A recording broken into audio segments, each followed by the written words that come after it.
우리 다 함께 인사하겠습니다. 사랑하고 축복합니다. 우리는 하나님의 군대입니다. 오늘 말씀을 보기 전에 먼저 이번 주 트라포션인 소패팀에 대해서 먼저 복습하겠습니다. 소패팀은 재판관들이라는 뜻을 가지고 있죠. 우리는 그리스도 안에서 소패팀으로 부름을 받았습니다. 그로 인해 우리의 입에 그 선한 말을 주셔서 사명을 감당하게 하셨습니다. 저희는 무엇입니까? 저희는 하나님의 자녀입니다. 저희는 자녀로서 지음을 받았고 거룩하게 지어주셨습니다. 저희는 말하기 위해 지음을 받았습니다. 그러기에 우리는 말을 잘하는 자가 되어야 합니다. 하나님은 우리의 입을 주목하시면서 나의 말이 합당한지 합당하지 않은지 주목하십니다. 그렇기 때문에 선하고 거룩한 것을 싫어하는 존재가 하나 있겠죠. 네, 사단입니다. 저희는 거룩하게 지음을 받았기 때문에 사단의 노란함에 휩쓸리면 안 됩니다. 사단이 저희의 입술과 마음을 함부로 하도록 두지 말아야 한다는 것이죠. 하나님께서는 말을 통해 선악을 분별하십니다. 그러므로 저희는 항상 긴장하고 나의 말에 신경 쓰는 자가 되어야 합니다. 예수님께서는 기록된 말씀대로 하셨습니다. 하나님께서는 말씀을 기록하여 주셨기 때문에 말씀을 떠나서는 절대로 예배가 될 수 없습니다. 하나님께서는 언약대로 한 예배만 받으십니다. 그렇기에 저희는 말씀을 마음을 다하고 뜻을 다하고 힘을 다하여 기억해야 합니다. 그렇지만 저희는 죄인인지라 그게 쉽지는 않죠. 항상 말은 그렇게 하면서 행동으로 나오지 못하는 경우가 대수입니다. 저희는 아까 말씀드린 것 같이 항상 긴장 상태를 놓치지 말아야 합니다. 이 말은 우상숭배를 절대적으로 하면 안 된다고도 볼 수 있습니다. 우상숭배는 무엇입니까?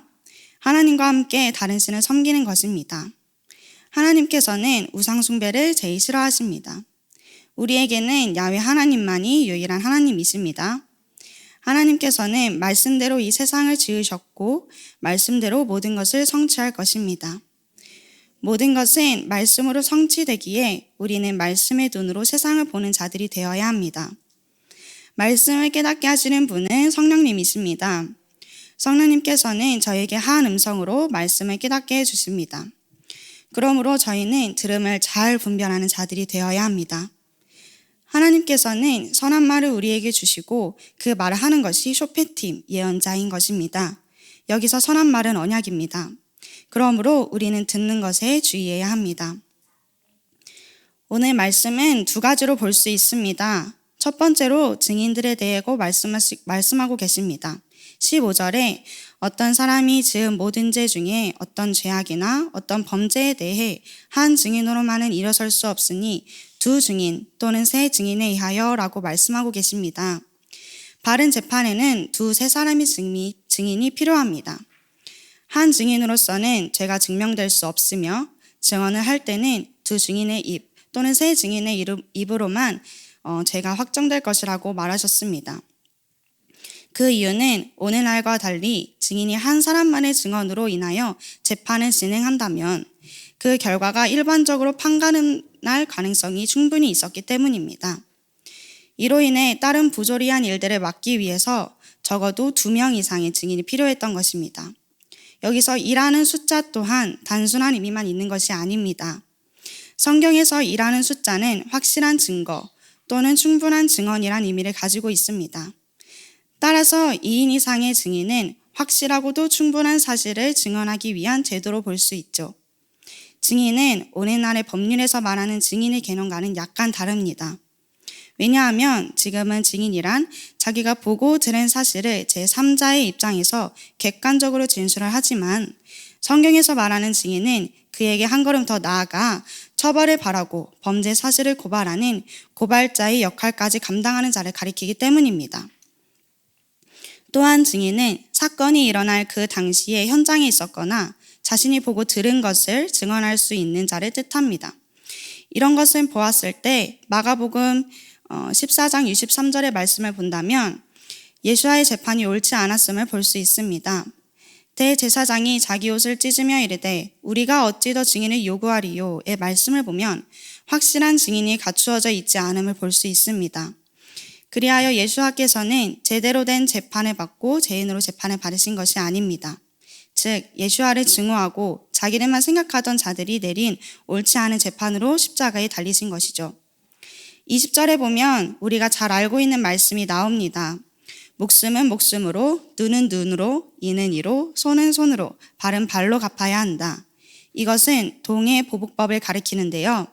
이 용어는 로마 성문법인 12동판법에 있는 한 조항에서부터 유래한 것입니다. 이 동해 보복법은 필연법적인 형식으로 기록되어 반드시 뭐뭐 하라 식의 문체로 쓰입니다. 그러나 성경에서는 감정에 치우쳐 죄값 이상의 안갚음을 함으로써 발생하게 되는 악순환을 막고자 했던 질서와 보호의 정신이었습니다. 예수와께서는 사랑과 희생의 법으로 우리에게 가르쳐 주셨습니다. 두 번째로 군대로서 가져야 할 담대함에 대해서 말씀하고 계십니다. 모든 전쟁은 하나님께 속해 있습니다. 그렇기에 전쟁의 승패 또한 하나님께서 가르시고 하나님을 얼마나 신뢰하냐에 달려 있습니다. 여호수아 6장에 보면 이스라엘 자손들이 여리고성을 하나님께서 성 주위를 매일 한 번씩 돌 때 엿새 동안 그리하라고 하셨을 때 온전한 신뢰함 가운데 돌았습니다. 그리하여 온전한 순종함으로 돌았을 때 완전한 승리를 거두었습니다. 야훼의 군대의 누리는 전쟁에 나갈 때 무기를 갈고 닦고 싸움을 연해 전심하는 것이 먼저가 되어서는 안 됩니다. 우리는 믿음과 정신을 무장해야 합니다. 여호수아와 이스라엘 군대는 무기로 전진하지 않았습니다. 오직 말씀과 야훼의 이름으로 그 성을 매일 순종함으로 돌았습니다. 이것이 우리 야훼의 군대의 승리의 비결입니다. 세상은 오로지 무기와 자신을 갈고 닦을 것입니다. 그럼에도 우리는 두려워하지 말아야 합니다. 아니, 두려워할 수 없습니다. 왜입니까? 우리에게는 위대한 왕 야훼가 있으시기 때문입니다. 아멘. 야훼 하나님께서 함께 하실 때 우리는 무조건 승리합니다. 이것은 변하지 않는 진리입니다. 예수와께서는 세상 끝날까지 너희와 함께 있으리라고 하셨습니다. 우리는 강한 담대한 믿음을 가져야 합니다. 그래야 야훼의 군대에 들어갈 자격이 주어집니다.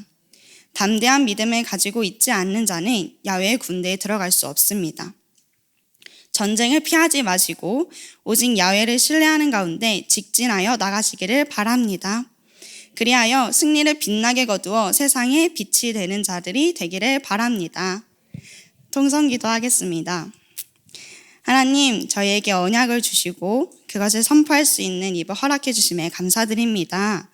우리에게 주신 언약을 통해 사명을 감당하는 자가 되게 도와주세요. 그리고 듣는 것에 더욱 주의하게 해주세요. 또한 담대한 믿음을 가지고 야훼의 군대로서 항상 승리를 거둘 수 있게 담대한 믿음을 달라고 주여 한번 부르고 기도하겠습니다. 주여.